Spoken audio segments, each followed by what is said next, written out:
Phone tapping విచారణ ఇక ప్రవీణ్ వంతు.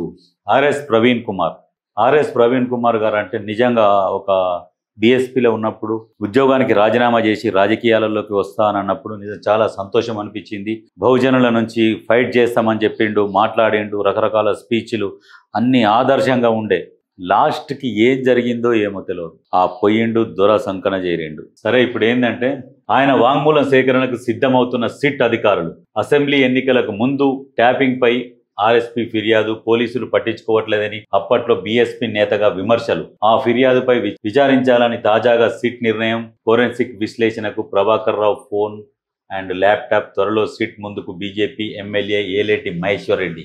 ఫోన్ ట్యాపింగ్ కేసులో బీఆర్ఎస్ నేత ప్రవీణ్ కుమార్ను విచారించేందుకు ప్రత్యేక దర్యాప్తు బృందం సిట్ సిద్ధమవుతుంది. ట్యాపింగ్ కేసులో ఇప్పటికి పలు రాజకీయ పార్టీలకు చెందిన నాయకులను సిట్ విచారించింది, వాంగ్మూలాలను నమోదు చేసుకుంది. ఈ క్రమంలోనే ప్రవీణ్ కుమార్కు నోటీసులు జారీ చేసి విచారించేందుకు సన్నద్ధమవుతున్నట్లు తెలిసింది. గత అసెంబ్లీ ఎన్నికల సమయంలో బహుజన సమాజ్ పార్టీ బీఎస్పీ రాష్ట్ర అధ్యక్షుడిగా ఉన్న ఆర్ఎస్ ప్రవీణ్ కుమార్ సిర్పూర్ నియోజకవర్గం అప్పుడే ఫోన్ ట్యాప్ అవుతుంది. ఎందుకంటే ఆయన అందులో నుంచి వచ్చిండే కదా, పోలీస్ వ్యవస్థల నుంచి వచ్చిండు కాబట్టి ఫోన్ ట్యాప్ అయ్యేది వాళ్ళకి తెలుస్తుంది కాబట్టి అప్పటికే ఆయన పోయి కంప్లైంట్ ఇస్తే కూడా పట్టించుకోలే, ముందుగా పసిగట్టి కూడా. అంటే ఎంత తెలిసినా ఈయన కంప్లైంట్ ఇచ్చినా పట్టించుకోలేదు. ఇప్పుడు విచారణకు పిలుస్తున్నారు.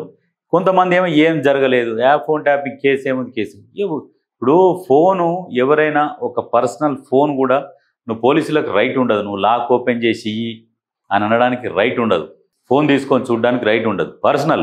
అలాంటిది నువ్వు ఫోన్ ఎట్లింటావు? సంభాషణలు ఎన్ని ఫోన్లు రామకోటి రాసినట్టు ఉన్నది. ఒకరు వెనకంగా ఒకరు సిట్కు లిస్టు తీస్తే సరే నక్సల్ సానుభూతి పరులదంటే సరే నువ్వు ఫోన్ ట్యాపింగ్ చేసినావు, బాగానే ఉంది. ఈయన ఎవరు మరి? నక్సల్ సానుభూతి పరుడా? మరి ఈయన ఫోన్ ఎట్లా ట్యాప్ అయింది?